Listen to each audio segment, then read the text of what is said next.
Parahyangan, tempat matahari bersinar atau tempat yang maka di situ konsepnya pancar buana, himbar buana. Nah ini Sumedang, Pak. Kita akan mencoba menuju Kabupaten Sumedang ya, untuk mencari jejak-jejak sejarah dan mempelajari sejarah-sejarah yang terjadi di Kabupaten Sumedang. Pukul 7 kita masih berada di Kota Bandung. Kita sekarang berada di Jatinangor ya. Santai koisnya bersama teman-teman.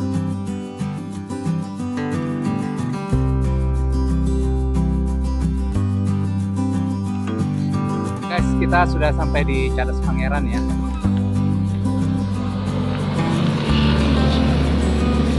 Ini lagi dirapiin Cadas Pangeran. Guru-guru apa Bu? Dari guru SMP Celekrak. Nah, Aulanya anak. Saya keluar, saya menerangi gitu Pak. Berikan penerangan. jadi in Sumedang. Iya. Ini ya dari Bandung 48. Daripada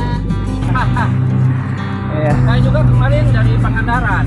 74. Omnya masih lompat nih. Nah, Gedung Negara adalah rumah, sekarang menjadi rumah jabatan ya. Bupati. Saya 68. 68. Wah. 68 beliau. Ini kan masih muda, seumuran 48. oh seumuran saya. Nah, ini adalah prasasti ya. Di gedung negara ya, coba kita masuk ke dalam dulu.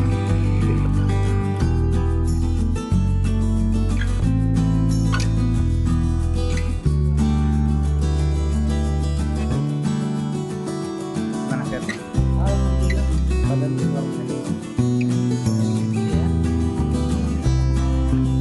Sepeda ke Bali juga. Bukan. Tadi udah jalan. Itu berkaitan dengan semuanya juga terah Sunda gitu.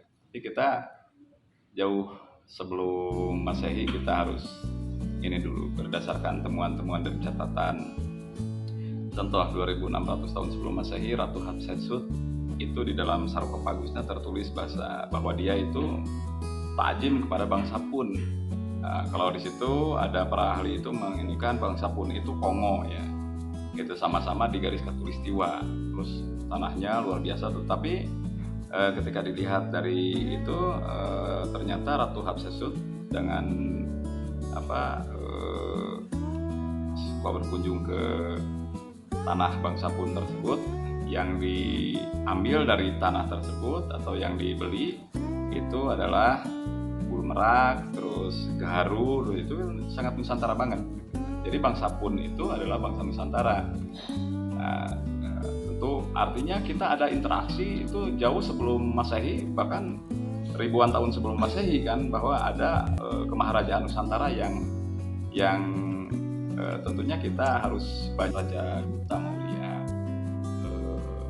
Dewa Warman Lokapala itu mendirikan Salaka Negara, itu kan terhampar dari Gunung Salak. Dewa Warman Lokapala 7 kalau tidak salah itu pecah menjadi dua, menjadi Tarumanagara dan Indraprahasta di Indrakila, Cirebon. Oh, Indraprahasta Cirebon.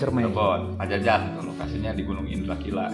Cirebon itu kan dulunya Indrakila, Gunung Indrakila.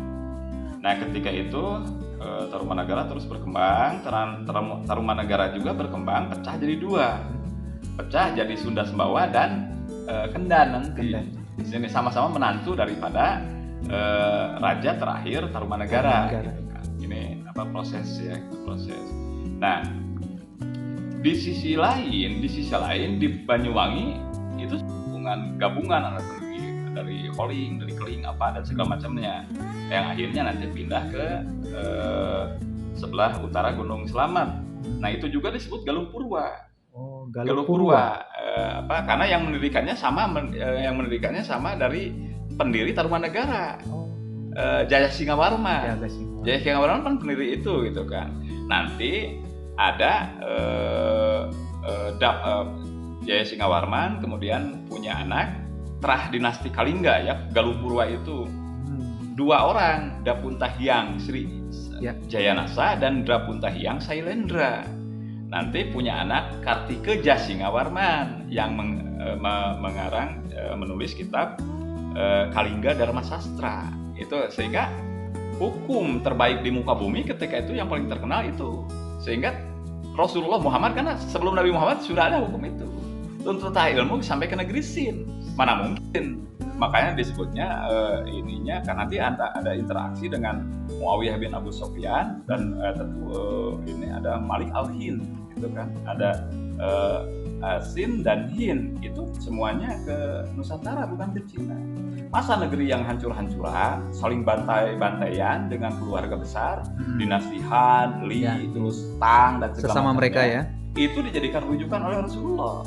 Tetapi di Nusantara ada hukum terhebat di muka bumi yaitu Kalingga Dharma Sastra yang dikarang oleh Kartike Jasingawarman. Nanti yang melanjutkan hukum tersebut adalah Wasuwari atau Ratu Sima. Ratu Sima. Nah, hukumnya seperti apa? Ketika orang mencuri 25 tael emas, perak, dipotong kaki, kurang dipotong tangan, lebih dipotong kepala. Nah, sehingga ada orang dari dinasti Tang menguji menyimpan saudagar Cina, menyimpan emas di pinggir jalan di dekat pasar. 2 tahun nggak ada yang nyentuh. Itu kan tenar ke seluruh dunia cerita tersebut karena ada di dalam. Nah, putra mahkota merasa terhina. Putra mahkota siapa? Iya, Ratu Sima. Ratu Sima. Di ini sama kaki. Bukan untuk niat ngambil, tapi ini ngapain di? Nah, ada saksi di pasar itu kan banyak. Dipotong kakinya, dibuang ke Merapi oleh Ratu Sima tersebut. Ratu Sima. Jadi enggak, putra mahkota yang laki-laki itu enggak jadi raja. Karena Saking kasus itu, hebatnya. karena kasus itu ya. Iya, saking hebatnya hukum Nusantara ditegakkan. Jadi tidak peduli dia anak, padahal dia tidak salah. Itu kan dalilnya itu yang jelas saya membuat hukum dan hukum itu harus ditaati walaupun ke anak sendiri.